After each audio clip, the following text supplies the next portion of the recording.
in favour say aye. Aye. Contrary, no. Declare that carried. Now we'll go to 14.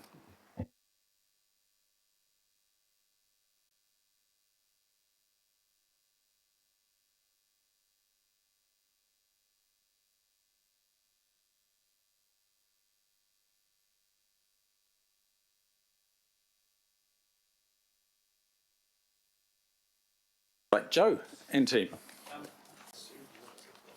Councillor Hills, did you, now this is moved by Councillor Simpson. Oh, Sorry, we're on 14. I must admit, I had some pages stuck together on the items 12 and 13 and got rather confused myself. So we're at item 14 and it's on page 107. Joe. Good afternoon. I'm Jo Hart from the Planning Northwest team. I have Tanya Sorrell, team leader from the Heritage Unit, and I have Megan Walker, Heritage expert, specialist. Can you bring that microphone further forward? Sorry. So I have Tanya Sorrell from the Heritage Unit, who's a team leader. I also have Megan Walker from the Heritage Unit, who's a heritage specialist, and I'm the planner responsible for the proposed plan change. So this is seeking approval to publicly notify a proposed plan change to add 6 heritage places, including 1 historic heritage area to Schedule 14 of the Auckland Unitary Plan. 4 of those areas are within the Ōrākei Local Board, so that includes the heritage, there's 3 individual places, and the historic heritage area.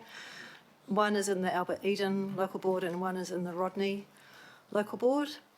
The Ōrākei Local Board requested that consultation happened with landowners prior to notification, so this is a different move, and the Heritage Unit, our manager and unit agreed in this case to do that. The Ōrākei Local Board funded the evaluations of the ones in their area. So including the historic heritage area, there's probably about 19 landowners or properties affected by the plan change, so it's a fairly discrete plan change. I'm happy to answer any questions, and I have Tanya and Megan with me to answer anything in terms of heritage. Thanks. I think it's reasonably straightforward. Councillor Simpson, you're moving. Do I have a second, please? Councillor Clow. Questions and comments. So question first and then a comment, if I may. I can do them together if that is a bit easier for you. Question first. So would I be true in saying that the Ōrākei Local Board have had more notification for landowners, chosen to give more notification to landowners of this change than the normal council procedure? That is correct. And yeah, that's correct. Yeah. Fantastic. Do you want me to talk now or talk later? Somebody.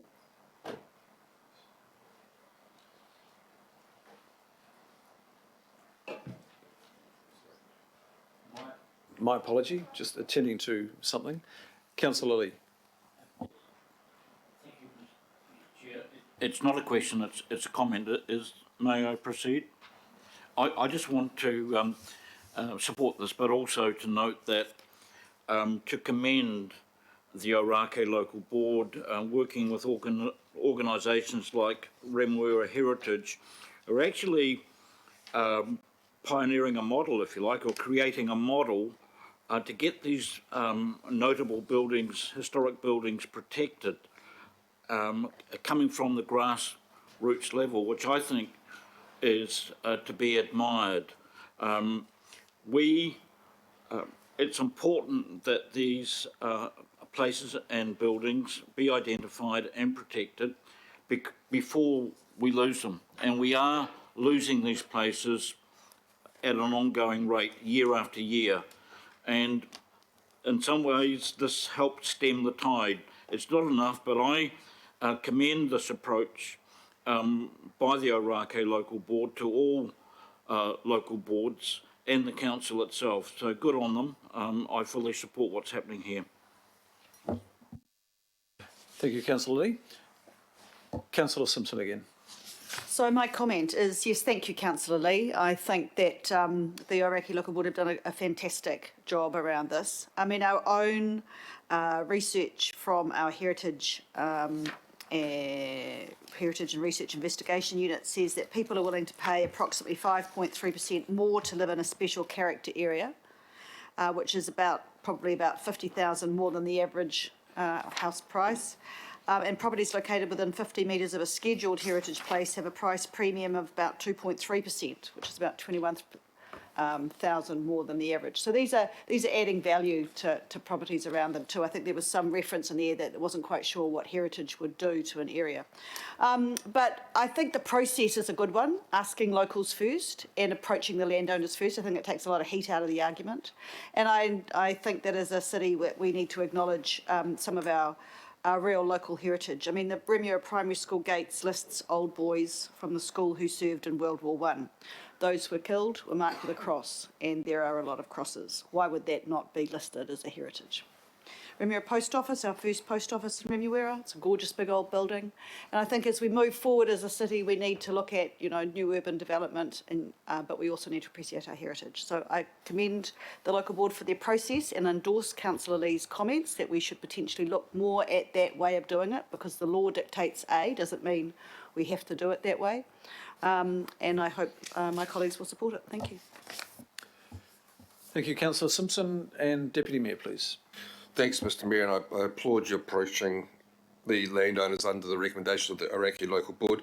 The words here are a little bit non-descriptive. It says the landowners have been contacted prior to notification. There has been general support. So were any of them vehemently opposed or didn't want a bar of it? No. There was a little bit concern, especially in the historic heritage area, about their development capacity under the neighbourhood business centre zone, and we're still in discussions with some of those landowners, so that will be ongoing.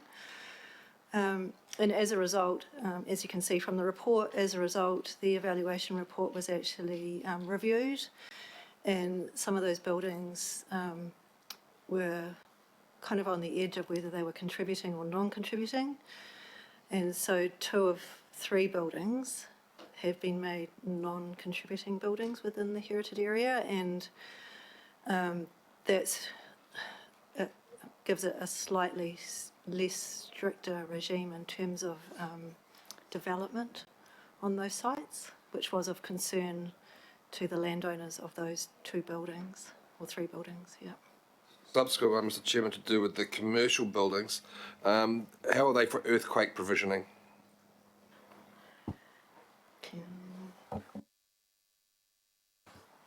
We don't actually know all of the buildings, but some of them are only 19% of the earthquake requirement. So it's, a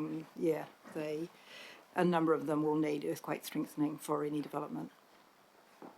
All right, thank you, Mr Chairman. My point I've been making is sometimes the earthquake provisioning comes out at a greater cost than the capital value of the buildings. The location of these buildings will probably help them in many contexts, but I know of many other areas where in actual fact something is zoned to heritage, earthquake provisioning, it's not economical, ends up being emptied and owners walk away from them. So that's my only concern here. Thank you. Thank you.